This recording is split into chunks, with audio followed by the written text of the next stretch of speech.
Assalamualaikum warahmatullahi wabarakatuh. Bismillah. Alhamdulillah. Alhamdulillahilladzi ahyana ba'da ma amatana wa ilaihin nusyur. Asyhadu an la ilaha illallah wahdahu la syarika lah wa asyhadu anna Muhammadan abduhu wa rasuluhu la nabiyya ba'dah. Allahumma shalli wa sallim ala sayyidina Muhammadin wa ala alihi wa sahbihi ajma'in, amma ba'd. Qala Allah Ta'ala fi kitabihil karim wa ba'da a'udzu billahi minasyaitonir rajim. Bismillahirrahmanirrahim. Fadzakir fa inna dzikra tanfa'ul mu'minin. Wa qala tabarakalladzi biyadihil mulku wa huwa ala kulli syai'in qadir. Alladzi khalaqal mauta wal hayata liyabluwakum ayyukum ahsanu amala wa huwal azizul ghafur. Wa qala Rasulullah sallallahu alaihi wasallam fi ma'nal hadis, man shalla subha fi jama'atin fa huwa fi dhimmatillah wa man akhfara dhimmatallah kabbahallahu fin nar liwajhihi. Wa qala majtama'a qaumun fi baitin min buyutillahi ta'ala yatluna kitaballahi wa yatadarasuna bainahum illa nazalat alaihimus sakinah wa ghasyiyatuhumur rahmah wa hafathumul malaikah wa dzakarahumullahu fi man indahu kama qala Rasulullah sallallahu alaihi wasallam. Hadirin mukarramun, muhtaramun wal mukarramun, Bapak Imam yang kami muliakan, para alim ulama, Bapak Haji, Ibu Haji, Bapak hadirin hadirat yang semuanya mudah-mudahan dirahmati oleh Allah Subhanahu wa taala. Yang pertama dan paling utama, mari kita sama-sama bersyukur kepada Allah dengan ucapan Alhamdulillah. Karena sampai detik ini Allah Subhanahu wa ta'ala masih menunjukkan berbagai macam tanda-tanda cintanya Allah kepada kita. Kata ulama, idza ahabballahu 'abdan waffaqa lima yuhibbu. Jika Allah mencintai seorang hamba, maka hamba tersebut akan diberikan taufik, akan dimudahkan untuk melaksanakan suatu amal, suatu ibadah yang mana itu menyebabkan Allah cinta kepadanya, ridho kepadanya. Ketika kita bisa melangkahkan kaki ke arah masjid, ini 100% kita yakini mutlak ini bentuk cintanya Allah kepada kita, bukan karena ada daya dari kita atau ada kekuatan dari kita, tapi mutlak ini bentuk rasa cintanya Allah kepada kita yang ditunjukkannya dengan kita bisa bergerak. Maka ulama mengajarkan kepada kita untuk sering mengucapkan la haula wala quwata illa billah. La haula, tidak ada daya, wala quwata, dan tidak ada kekuatan.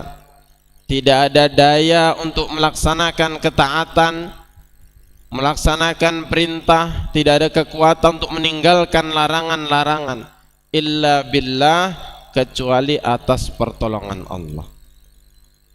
Maka alhamdulillah Allah Subhanahu wa ta'ala gerakkan kita untuk salat subuh berjamaah, karena termasuk tanda-tanda orang itu terbebas di hatinya dari sifat munafik adalah apabila dia ini istiqomah dalam menjalani salat subuh dan salat isya berjamaah. Sebagaimana dalam hadis, inna asqalas salah alal munafiki salatul isya was subuh fi jamaah. Salat yang paling berat dilaksanakan oleh orang-orang munafik. Artinya orang munafik itu juga salat juga, salatnya berjamaah juga. Tapi pada dua salat ini sangat berat bagi mereka, yakni salat subuh dan salat isya berjamaah. Nah, kalau kita bisa istiqomah dengan mudah untuk salat dua ini berjamaah, ini tanda-tanda sifat munafik dalam diri kita ini tidak ada. Maka jamaah hadirin makan Allah Subhanahu wa ta'ala, Juga baginda Rasulullah sallallahu alaihi wasallam bersabda, barang siapa salat subuh berjamaah, man shalla subha fi jama'atin fahuwa fi dhimmatillah, dia ada dalam tanggungan Allah, dia ada dalam penjagaan Allah. Wa man akhfara dhimmatallah, siapa yang mengganggu orang yang dalam penjagaan Allah, dalam perlindungan Allah, kabbahullahu finnar liwajhihi, maka orang tersebut akan ditelungkupkan ke dalam neraka lewat wajahnya. Maka luar biasa orang-orang yang bisa sholat subuh berjamaah ini, dan ini hanya bisa dilihat oleh orang-orang yang wabil akhiratihum yuqinun, orang yang betul-betul terhadap urusan-urusan akhirat, urusan-urusan setelah kematian, yuqinun, yang benar-benar yakin. Mudah-mudahan Allah golongan kita termasuk orang-orang yang mungkin orang-orang yakin kepada hari akhirat. Amin ya rabbal alamin. Jamaah hadirin yang dimuliakan Allah Subhanahu wa taala, 1000 tahun yang lalu kita ini belum ada di dunia ini. 100 tahun yang lalu bahkan kita ini belum ada di dunia ini. Dan insya Allah 100 tahun yang akan datang kita pun sudah tidak akan ada lagi di dunia ini. Hari ini kita hidup di punggungnya bumi, ala dhahril ardi, di atas punggungnya bumi.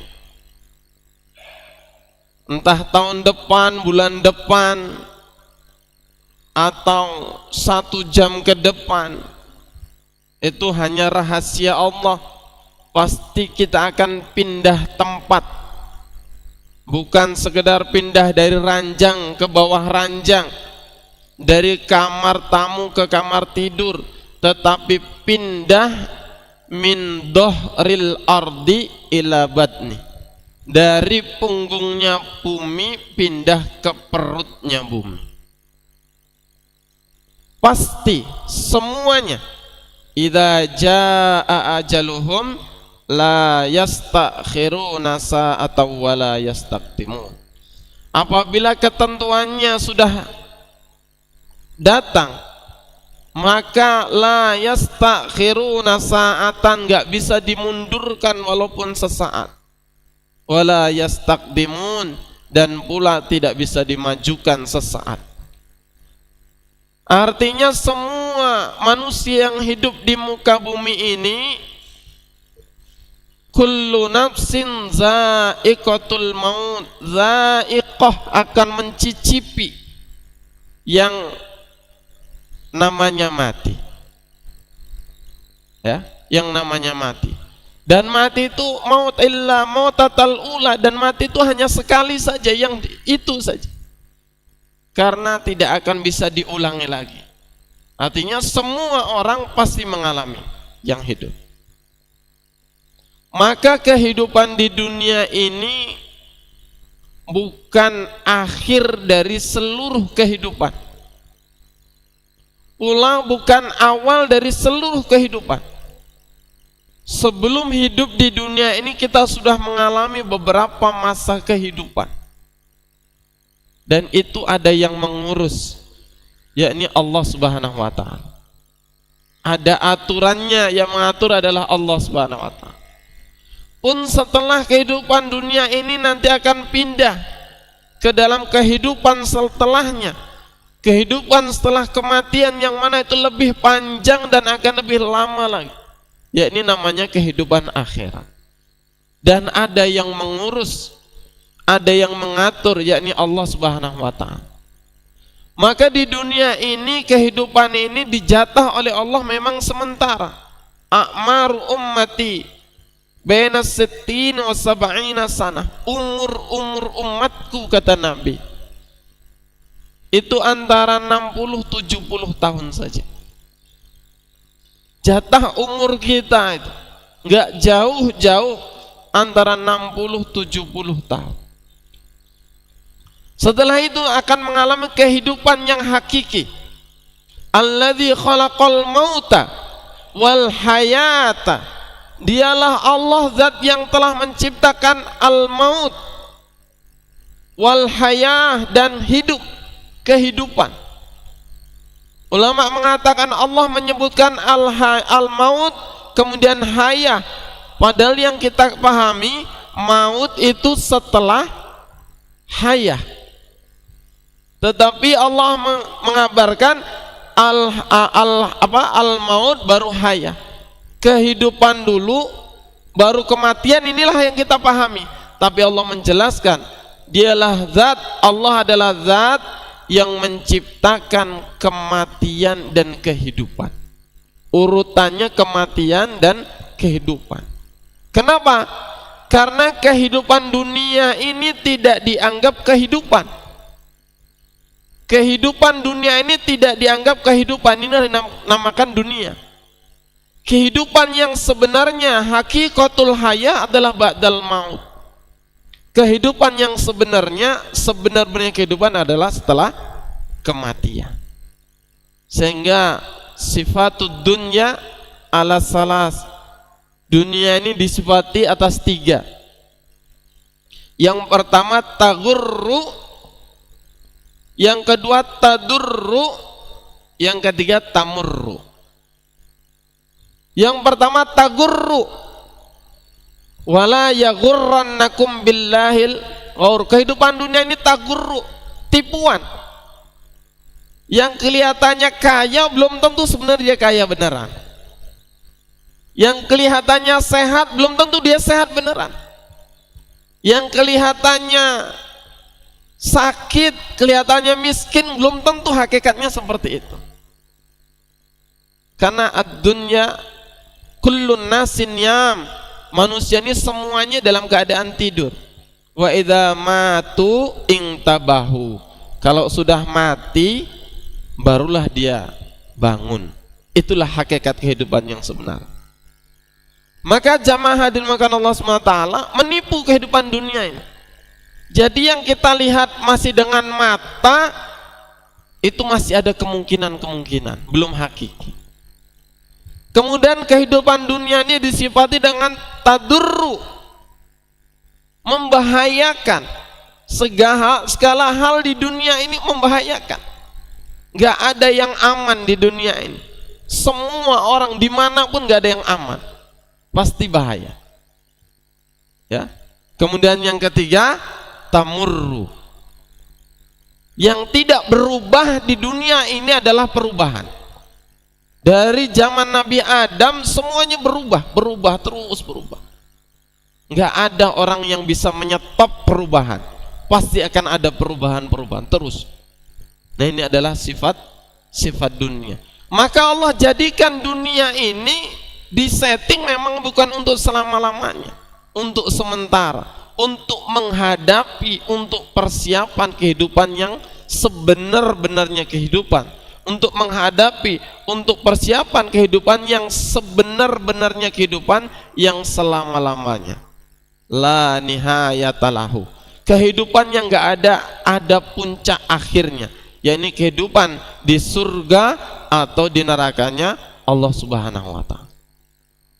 Maka dunia yang sementara ini menentukan seseorang ini akan bahagia selama-lamanya atau sengsara selama-lamanya. Sehingga maha sayangnya Allah kepada kita, maha baiknya Allah kepada kita, Allah telah mengutus 124.000 nabi dan rasul. Ada 313 rasul, 124.000 nabi, 313 rasul, 25 yang Allah ceritakan dalam Al-Quran.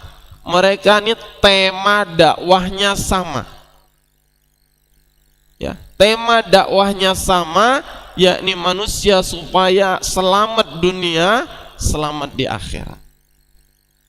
Bagaimana supaya selamat dunia? Maka jalan satu-satunya adalah beriman kepada Allah Subhanahu wa ta'ala.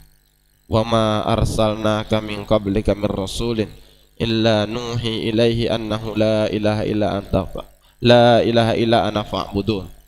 tidaklah aku utus seorang rasul pun dari sebelum Muhammad kecuali aku wahyukan kepada mereka satu kalimat, la ilaha illa ana, ay la ilaha illallah. Semua nabi dari Nabi Adam sampai terakhir baginda Rasulullah sallallahu alaihi wasallam, mereka ini dibekali bahan dakwah yang sama, yakni la ilaha illallah. Karena adalah kuncinya, kuncinya surga, kuncinya keselamatan. Sehingga semua nabi dakwahnya sama. Ya, semua nabi dakwahnya la ilaha illallah. Nabi Lut dakwahnya qala ya qaumi budullaha ma lakum min ilahin ghairu. Nabi Hud, Nabi Saleh dakwahnya sama. Ya qaumi budullah, wahai kaumku sembahlah Allah. Ma lakum min ilahin ghairu. Tidak ada bagi kalian Tuhan selain Allah. Nabi Muhammad sallallahu alaihi wasallam, setiap kaum, setiap gam, setiap kepala, nggak pandang keluarga, nggak pandang tetangga, nggak pandang pendatang, nggak pandang semua orang, semua suku didatangi ketika ketemu Rasulullah dengan surat, dengan utusan atau ditemui langsung, baik yang rombongan maupun yang sendiri, orang lemah, orang kuat, penguasa, bawahan, hamba saya, didatangi, disampaikan kalimat yang sama. Ya ayuhan nas qulu la ilaha illallah tuflihu. Wahai manusia, ucapkan la ilaha illallah, maka kalian akan berjaya. Seorang anak Yahudi, bapaknya Yahudi yang kental. Anak Yahudi ini sering ketemu Rasulullah, dekat dengan Rasulullah, mau meninggal, sudah sekarat. Maka didatang oleh Rasulullah, ya gulam qul la ilaha illallah syafi yaumal qiyamah. Wahai anak kecil, anak muda, ucapkan la ilaha illallah, nanti di hari kiamat aku akan mensyafaati. Diulang lagi, akhirnya anak itu melihat ke bapaknya. Maka bapak katakan, ya, ati Abul Qasim, taati Abu Qasim, Nabi Muhammad sallallahu alaihi wasallam. Akhirnya anak itu ucap la ilaha illallah Muhammadur Rasulullah, baru Rasulullah keluar dalam keadaan gembira. Akhirnya semua orang didatang oleh Rasulullah, diperintahkan ucap apa? La ilaha illallah. Kenapa? Karena ini adalah asas, ini adalah iman. Orang yang imannya kuat, imannya baik, imannya sempurna, maka amal-amal yang lain pun akan baik dan sempurna. Apabila imannya sahih, maka amalnya soleh. Maka alhamdulillah kami ini ya sedang belajar, ya, meninggalkan kerjaan yang sementara, meninggalkan keluarga sementara, meninggalkan kampung sementara, sedang belajar untuk meninggalkan dunia sebelum meninggalkan dunia yang selama-lamanya. Belajar mengurangi cinta dunia, belajar mengurangi untuk ambisi kepada dunia yang berlebih, dikurangi. Kalau ditinggalkan nggak mungkin, karena memang kita tinggal di dunia. Kita belajar mengurangi bahwasanya rumah itu kalau saya tinggalkan tetap akan jalan, kampung itu kalau saya tinggalkan masih tetap jalan, tidak menuhankan diri. Ya, di rumah kalau nggak ada saya pokoknya nggak akan jalan, di kampung kalau nggak ada saya nggak akan jalan. Belajar meninggalkan itu semua sementara, mengurangi, ya, sebelum waktunya, saatnya nanti kita akan meninggalkan selama-lamanya. Maka kita tinggalkan kerjaan, kita tinggalkan anak, kita tinggalkan istri, tinggalkan kesibukan hari-hari yang menyibukkan dia, melalaikan kita dari di akhirat. Tinggalkan sementara, fokus untuk ibadah kepada Allah, ya. Nah, dalam masjid ini kan suasana malaikat 3 hari di sini diisi dengan tausiah, dengan silaturahmi, dengan banyak berbagai macam, sehingga pulang nanti membawa semangat baru. pulang nanti membawa iman yang baru, membawa akhlak adab yang baru bertambah. Sebegitulah kita ulang setiap bulan. 27 hari kita sibukkan diri kita untuk urusan rumah, 3 hari kita khidmat untuk Allah. Ya, selama 11 bulan kita fokus ngurusin membangun rumah tangga, rumah-rumah dunia, 1 bulan untuk membangun rumah akhirat. Jadi selama 11 bulan kita sibuk di rumah, ngumpulin uang buat bangun rumah, buat anak sekolah, buat biaya kehidupan. Maka selama 40 hari biasa setiap tahun kita tinggalkan rumah, belajar membangun rumah akhirat, untuk belajar mengurangi cinta dunia. Karena memang kalau sibuk hari-hari ya nanti cinta dunianya berlebih. Nanti kalau cinta dunianya berlebih, pas mau diambil sama Allah, jangan berat. Ya, mudah-mudahan dengan latihan seperti ini, yang sedikit seperti ini dipandang oleh Allah, nanti bisa disempurnakan. Dan ini bukan sekedar kerjaannya jamaah tablik, bukan. Semua orang berhak latihan. Dan nggak ada organisasinya, nggak ada pimpinannya, nggak ada pendaftarannya, semua orang bisa latihan sama-sama ya. Mudah-mudahan dengan seperti ini semua umat Islam nggak ada lagi perpecahan, nggak ada lagi saling ikhtilaf antara umat Islam, karena sama-sama usahanya adalah untuk menghilangi cinta dunia. Mudah-mudahan Allah Subhanahu wa taala tambahkan taufiknya kepada kita untuk menyempurnakan iman-iman kita bersama, menyempurnakan amal-amal kita bersama, sehingga nanti kita menghadap Allah, kita, anak istri kita, keluarga kita, saudara-saudara kita, tetangga kita, dan umat manusia seluruh alam ya, menghadap kepada Allah dalam keadaan imannya sempurna, dalam keadaan amalnya sempurna, sehingga Allah ridho semua kepada kita. Amin ya rabbal alamin. Ada salahnya, kurang tersusunnya kata-kata yang kurang berkenan mohon diikhlaskan. Wal afu minkum wabillahi taufiq wal hidayah. Wassalamualaikum warahmatullahi wabarakatuh.